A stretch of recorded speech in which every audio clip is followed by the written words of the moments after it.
ओम शांति। अॼु जी मिले तारीख़ है 26/4/2025। मीठा मीठा बाप दादा चवनि था मीठे मीठे ॿार तव्हां पुरुषोत्तम संगम युगी ब्रह्मण हाणे ईश्वर जी गोद में आया आहियो। तव्हांखे मनुष्य खां देवता ठाहिणो आहे त दैवी गुण बि खपनि।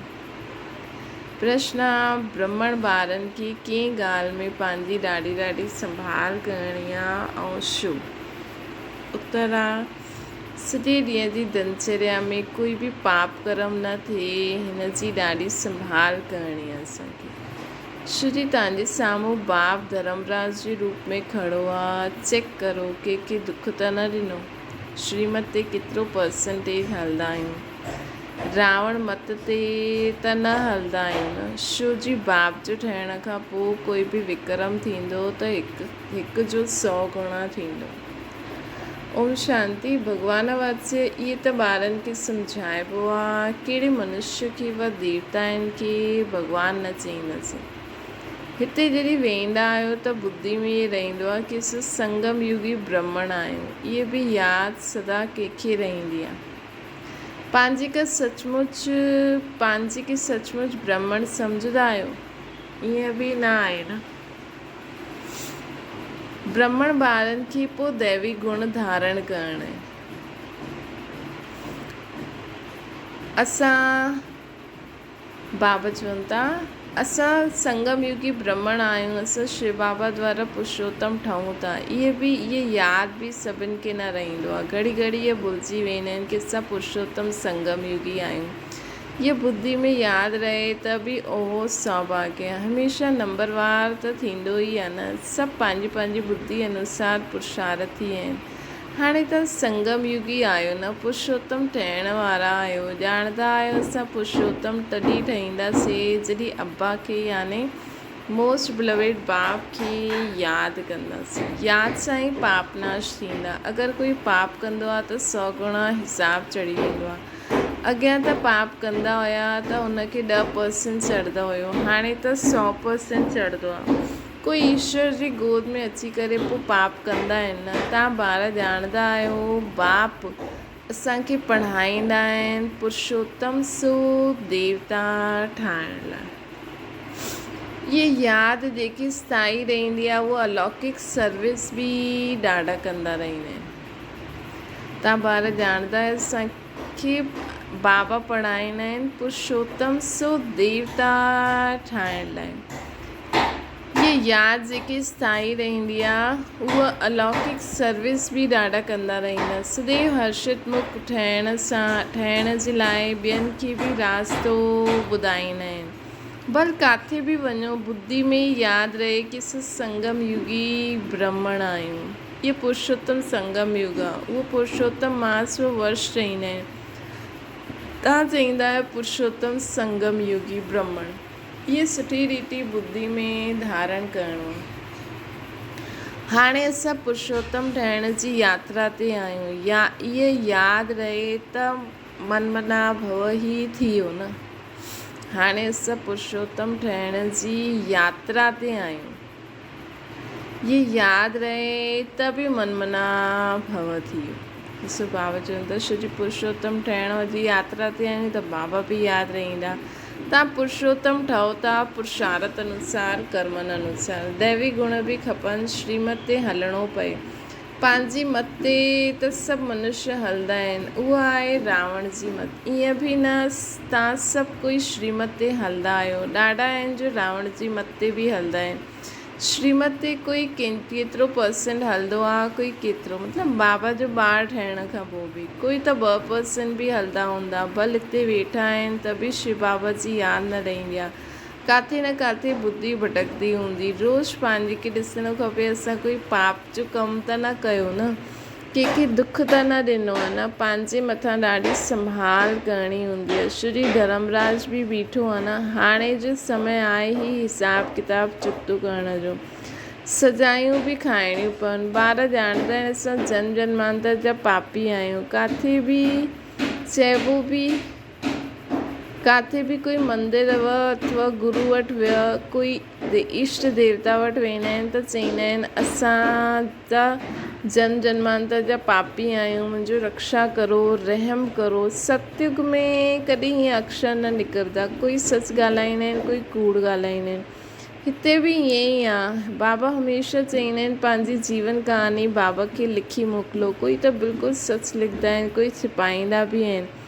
लज्जा ईंदी आहे। इहे त ॼाणंदा आहियो बुरो कर्म करण सां हुनजो फल बि बुरो मिलंदो। हू त आहे अल्पकाल जी ॻाल्हियूं।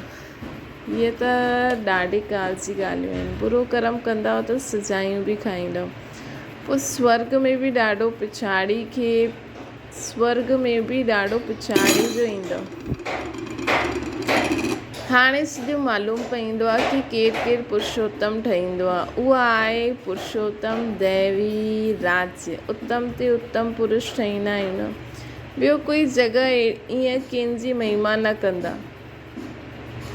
मनुष्य त देवताउनि जा गुणनि खे बि न ॼाणंदा आहिनि। भल महिमा ॻाईंदा आहिनि, परंतु तोते मिसलने करे बाबा बि चईंदा आहिनि भक्तनि खे सम्झायो। भक्त जॾहिं पंहिंजे खे नीच पापी चईंदा आहिनि त उन्हनि खां पुछो कि तव्हां जॾहिं शांतिधाम में हुयो त छा हुते पाप कंदा हुयो? हुते त आत्मा सभी पवित्र रहंदियूं आहिनि, हिते अपवित्र ठहियूं आहिनि। छो जी तमो प्रधान दुनिया आहे न। नई दुनिया में त पवित्र रहंदियूं आहिनि। अपवित्र ठाहिण वारो रावण आहे। इन समय भारत ख़ासि आम सॼी दुनिया ते रावण जो राज आहे। यथा राजा रानी तथा प्रजा, हाईएस्ट होलीएस्ट, हिते सभु पतित आहिनि। बाबा चईंदा आहिनि मां तव्हांखे पावन ठाहे करे वेंदो आहे। पोइ तव्हांखे पतित केरु ठाहींदो आहे? रावण। हाणे पोइ तव्हां असांजी मत ते पावन ठाहो था, पोइ अधु कलाक पोइ रावण जी मत ते पतित ठहींदव। अर्थात देह अभिमान में अची करे विकारनि जे वश थी करे कर्म कंदव। उन्हनि खे आसुरी मत चइबो आहे। भारत पावन हुयो त हाणे पतित थियो आहे। पोइ पावन ठहिणो आहे। पावन ठाहिण लाइ पतित पावन बाप खे अचिणो पए। हिन समय ॾिसो केतिरा ढेर मनुष्य आहिनि, कल्ह केतिरा थोरा हूंदा। लड़ाई लॻंदी, मौत साम्हूं बीठो आहे। कल्ह एतिरा सभु काॾे वेंदा? सभिनि जो शरीर ऐं पुराणी दुनिया विनाश थी वेंदी। इहे राज हाणे तव्हांजी बुद्धि में आहे, नंबरवार पुरुषार्थ अनुसार। असां कंहिंजे सम्मुख वेठा आहियूं, इहे बि कोई सम्झंदा न आहिनि। कम से कम पद पाइण वारा आहिनि। ड्रामा अनुसार करे ई छा सघंदा आहियूं? तक़दीर में न आहे। हाणे त ॿारनि खे सर्विस करणी आहे, बाबा खे यादि करिणो आहे।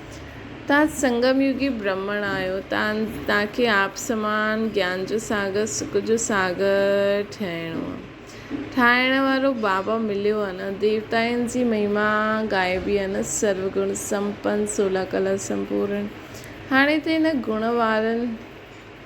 इन गुण वारा कोई आहिनि ई न। पंहिंजे सां सदैव पुछंदा रहो असां उच्च पद पाइण जे लाइक़ु केसि ताईं ठहिया आहियूं। संगम युग खे सुठी रीति यादि करो। असां संगम युगी ब्राह्मण पुरुषोत्तम ठहिण वारा आहियूं। श्री कृष्ण पुरुषोत्तम माना नई दुनिया जो आहे। ॿार ॼाणंदा आहिनि असां बाबा जे सम्मुख वेठा आहियूं त ॿियो ई जास्ती पढ़णो खपे, पढ़ाइणो बि खपे। पढ़ाईंदा न त सिद्ध थींदो आहे पढ़ंदा न आहियो। बुद्धि में वेंदो न आहे, 5% बि न वेंदो आहे। इहे बि यादि न रहंदो आहे कि असां संगम युगी ब्राह्मण आहियूं।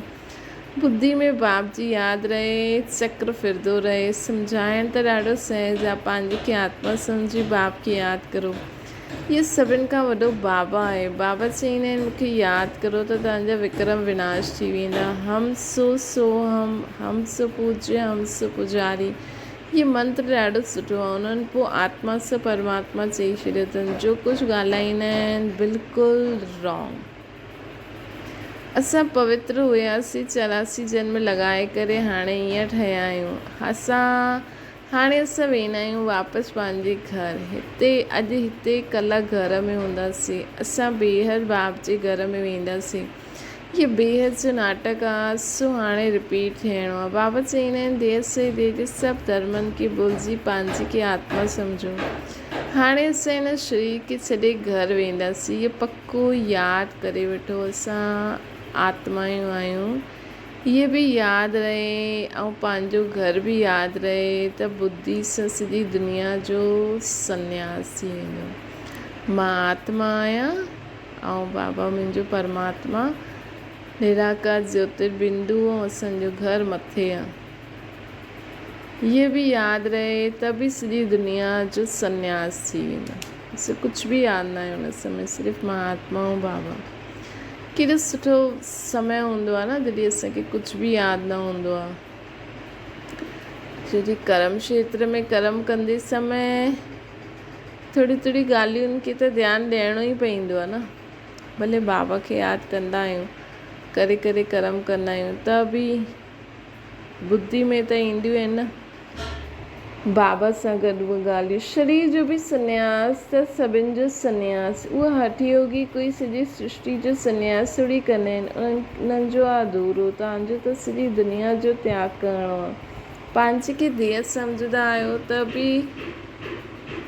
त पोइ कम बि ईअं ई कंदा आहियो। देहाभिमान ठहिण सां चोरी चकारी, कूड़ ॻाल्हाइणु, पाप करणु, इहे सभिनि जी आदत पइजी वेंदी आहे। आवाज़ सां ॻाल्हाइण जी बि आदत पइजी वेंदी आहे। पोइ चईंदा आहियूं असांजो आवाज़ ई अहिड़ो आहे। ॾींहं में 25-30 पाप बि कंदा आहिनि। कूड़ ॻाल्हाइण बि पाप आहे, आदत पइजी वेंदी आहे। बाबा चईंदा आहिनि आवाज़ कमु करणु सिखो। आवाज़ कमु करण में कोई देरी न लॻंदी आहे। कुते खे पालंदा आहिनि त सुठो थी वेंदो आहे। बंदर केतिरो तेज़ थी वेंदो आहे, पोइ कोई सां गॾु हिरी वेंदो त डांस बि करणु लॻी वेंदो। जानवर बि सुधरी वेंदा आहिनि। जानवरनि खे सुधारण वारो मनुष्य, मनुष्य खे सुधारण वारो परमात्मा। बाबा चईंदा आहिनि तव्हां बि जानवर मिसल आहियो। त मूंखे बि कच्छमछ अवतार वारा अवतार चई ॾींदा आहिनि। जीअं तव्हां जी एक्टिविटी आहे उनखां बि बदतर मूंखे करे छॾियो अथनि, है न। बाबा खे जानवरनि में भॻवान खे चईंदे चईंदे ख़ुदि आत्मा जी सीरत जानवर मिसल थी वई आहे। इहे बि तव्हां ॼाणंदा आहियो, दुनिया न ॼाणंदी आहे। पिछाड़ी में तव्हांखे साक्षात्कार थींदो, कीअं कीअं सजायूं खाईंदा उहो बि तव्हांखे मालूम पवंदो। अधु कल्ह भक्ति कई आहे, हाणे बाबा मिलियो आहे। बाबा चईंदा आहिनि मुंहिंजी मथे न हलंदव त सजा ॿियो वधंदी वेंदी। इन करे हाणे पाप आदि न करिणो आहे, छॾे ॾियो, पंहिंजो चार्ट रखो। पोइ साथ में धारणा बि खपे, कंहिंखे सम्झाइण जी प्रैक्टिस। प्रदर्शनी जे चित्रनि ते ख़्यालु हलायो, कंहिंखे सम्झाइण जी प्रैक्टिस बि खपे। प्रदर्शनी जे चित्रनि ते ख़्यालात हलणा खपनि। कंहिंखे असां कीअं सम्झायूं। पहिरीं ॻाल्हि इहो ठाहियो गीता जो भॻवान खे ज्ञान जो सागर त बदत पावन परम पिता परमात्मा ई आहे न। इहे बाबा सभी आत्माउनि जो बाप आहे, त बाप जो परिचय खपे। ऋषि मुनि आदि कोई बि न बाप जो परिचय आहे, न कंहिंखे बि न रचना जे आदि मध्य अंत जो आहे। हिन करे पहिरियों त इहे सम्झाए करे लिखवायो कि भॻवानु हिकु आहे, है न। जॾहिं प्रदर्शनी में सभु सम्झाईंदा आहियो त अंत में हिकु रखो कि उन्हनि खे एतिरो सम्झ में आयो कि भॻवानु हिकु आहे, उनजो नाम शिव आहे, उनजो रूप ज्योतिर्बिंदु आहे। उहो ई सभिनि खे शक्ति ॾियण वारो आहे। उहो असांजी आत्मा जो बाप आहे, उहो परम धाम में रहंदो आहे। ॿियो कोई बि न आहे, बसि हिकु ई आहे। मनुष्य पंहिंजे खे भॻवानु कहलाए न सघंदा आहिनि। इन सां कम से कम हर हिक खे जो भॻवानु चईंदा आहिनि उन सां त छुटंदा। इहे बि केॾो वॾो पाप आहे। तव्हां ॿारनि खे हाणे निश्चय आहे भॻवानु निराकार आहे। असां बाप असांखे पढ़ाईंदा आहिनि, असां स्टूडेंट आहियूं। उहो बाप बि आहे, टीचर बि आहे, सतगुरु बि आहे। हिक खे यादि कंदा त टीचर ऐं गुरू ॿई यादि अची वेंदा। बुद्धि भटकणी न खपे। सिर्फ़ु शिव बि न चइणो आहे, शिव असांजो बाबा टीचर्स बाबा बि आहे, सुप्रीम टीचर बि आहे, सतगुरु बि आहे, असांखे साथ वठी वञण वारो आहे। हुन हिक जी केतिरी महिमा आहे न, उन्हनि खे यादि करिणो आहे। कोई चईंदा आहिनि एतिरा त बीके थी वञनि, एतिरा त बीकियुनि खे वञो गुरू ठाहियो। कोई चईंदा आहिनि हिननि त बीके खे वञी गुरू ठातो अथई। तव्हां गुरू ठाहींदा आहियो, पोइ तव्हांखे बाप न चईंदा। टीचर गुरु चईंदा, बाप न। टई पोइ उन बाप खे ई चईंदासीं। टई बाप टीचर सतगुरु। असां कंहिंजो बाप थोरी ठही सघंदा आहियूं। हा चलो गुरु टीचर ठही सघंदा आहियूं। उहो सभिनि खां वॾो बाप आहे। इन्हनि जे मथां बि उहो बाप आहे। उहो सभिनि खां वॾो बाप आहे। ब्रह्मा बाबा जे मथां बि उहो बाप आहे। इहा सुठी रीति सम्झाइणो आहे। इहा सुठी रीति सम्झाइणो आहे। प्रदर्शनी में सम्झाइण जी अक़ल खपे, परंतु पंहिंजे में एतिरी हिमत न सम्झंदा आहिनि। वॾी वॾी प्रदर्शनी थींदी आहे त सुठा सुठा सर्विसेबल ॿार आहिनि, उन्हनि खे वञी करे सर्विस करणी खपे। वॾे वॾे प्रदर्शनी में सुठा सुठा सर्विसेबल ॿारनि खे सर्विस करणी आहे। बाबा मना थोरी कंदा आहिनि। अॻियां हली साधु संत आदि खे बि तव्हां ज्ञान बाण मारंदव, है न। बाबा चवनि था वेंदा काॾे, हटी त हिकु ई आहे, सदगति सभिनि जी हिन हटी सां थियणी आहे। इहा हटी अहिड़ी आहे जो तव्हांखे पवित्र थियण जो रास्तो ॿुधाईंदे तव्हां सभिनि खे पवित्र ठहिण जो रास्तो ॿुधाईंदा आहियो। पोइ ठहिया न ठहिया, है न। असां त सभिनि खे ॿुधाईंदा वञूं कि पंहिंजे खे आत्मा सम्झी बाबा खे निराकार रूप में यादि करो। बाबा असांजो पवित्र आत्मा, असांखे बि विकारनि जो बाबा खे दान ॾेई करे पवित्र ठहिणो आहे। तव्हां ॿारनि जो ध्यानु विशेष सर्विस ते ॾियणो खपे। भले ॿार समझदार आहिनि, परंतु सर्विस पूरी न कंदा आहिनि त बाबा सम्झंदा आहिनि हिन ते राहु जी दशा आहे। दशायूं त सभिनि ते फिरंदियूं आहिनि न। माया जो परछायो पवंदो आहे, पोइ 2 रोज़ बाद ठीकु थी वेंदा आहिनि। ॿारनि खे सर्विस जो अनुभव पाए करे पंहिंजो अनुभव करणो खपे। प्रदर्शनी त कंदा रहंदा आहिनि, छो न मनुष्य सम्झी करे झट लिखंदा आहिनि। लिखनि की बराबरि गीता कृष्ण न शिव बाबा ॻाई। एॾो प्रदर्शनी ते माण्हू सम्झाईंदा आहिनि त बाबा चवंदा आहिनि कि एॾो सम्झाइण खां पोइ उन्हनि सां लिखवायो त सही कि भॻवानु हिकु आहे, गीता जो भॻवानु शिव आहे, न कि श्री कृष्ण। कोई के सिर्फ़ु चई ॾींदा आहिनि, उहो कोई त सिर्फ़ु चई ॾींदा आहिनि कि ॾाढो सुठो ज्ञान आहे, मनुष्य जे लाइ ॾाढो कल्याणकारी आहे, सभिनि खे ॾिसणो खपे। कोई ईअं चई छॾंदा आहिनि, परंतु मां बि इहो वरसो वठां, इहे कोई चईंदा न आहिनि। अच्छा, मीठी मीठी सिकी लटे ॿारनि प्रति माता पिता बाप दादा जो यादि प्यार ऐं गुड मॉर्निंग। रूहानी बाप जी सभिनि रूहानी ॿारनि खे नमस्ते। असांजी बि रूहानी माता पिता बाप दादा खे यादि प्यार गुड मॉर्निंग और नमस्ते। धारणा जे लाइ मुख्य साथ, देह अभिमान में अची करे आवाज़ सां ॻाल्हि न करणी आहे। हिन आदत खे मिटाइणो। चोरी करणु, कूड़ ॻाल्हाइणु, इहे सभु पाप आहिनि। इन्हनि सां बचण लाइ देही अभिमानी थी करे रहो, है न। कूड़ ॻाल्हाइणु, चोरी करणु, इहे सभु पाप आहे। हिन सां बचण लाइ देही अभिमानी ठही करे रहणो, है न। ॿियो आहे मौत साम्हूं आहे, हिन करे बाप जी श्रीमत ते हली करे पावन ठहिणो, है न। मौत साम्हूं आहे, हिन करे बाप जी श्रीमत ते हली करे असांखे पावन ठहिणो।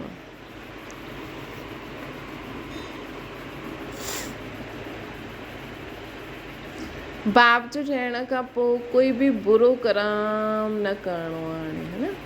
बाप जो ठही करे कोई बि बुरो कर्म न करो। सजाइनि सां बचण जो पुरुषार्थ कंदा रहो। मौत साम्हूं बीठो आहे, हिन करे बाप जी श्रीमत ते हली करे पावन ठहो। बाप जो ठहिण खां पोइ कोई बि बुरो कर्म न करिणो आहे।